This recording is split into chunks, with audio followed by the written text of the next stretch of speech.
வீரா, நேற்று உன் ஃப்ரெண்டு கண்ணை குத்துனா என்ன பண்ண?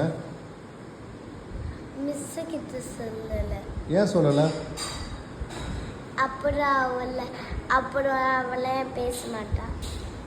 சரி, ஏன் ஃப்ரெண்டு கண்ணை குத்துனா சொல்லக்கூடாது? அவளை என் பெஸ்ட் ஃப்ரெண்ட். பெஸ்ட் ஃப்ரெண்ட் தான் சொல்லக்கூடாதா? ஆஹா.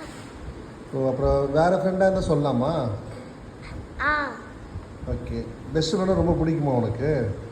ஆ. சரி, வேறு என்னென்ன ஃப்ரெண்டுப்பா? பெஸ்ட் ஃப்ரெண்டு பேர் என்ன? லக்ஷனா. லக்ஷனாவா? அவள் தான் உன் கண்ணை குத்துனாளா? ஆமாம். மிஸ்ஸிட்ட சொல்ல மாட்டியா? ஆஹா. ஏன் சொல்ல மாட்டேன்? அவ தெரியாம தான் பண்ணா. ஓஹோ, உன் கண்ணு போனால் பரவாயில்லையா? அது பேக்கில் பட்டுருச்சு. ஆஹா. அவன் ஒன்று சாரி கேட்டாளா? சாரி சொன்னா. சொன்னாளா? இப்போ பெஸ்ட் ஃப்ரெண்ட்னா எதுவும் பண்ணக்கூடாதா? ஆஹா. உன் பெஸ்ட் ஃப்ரெண்டாக பிடிக்கும் உனக்கு?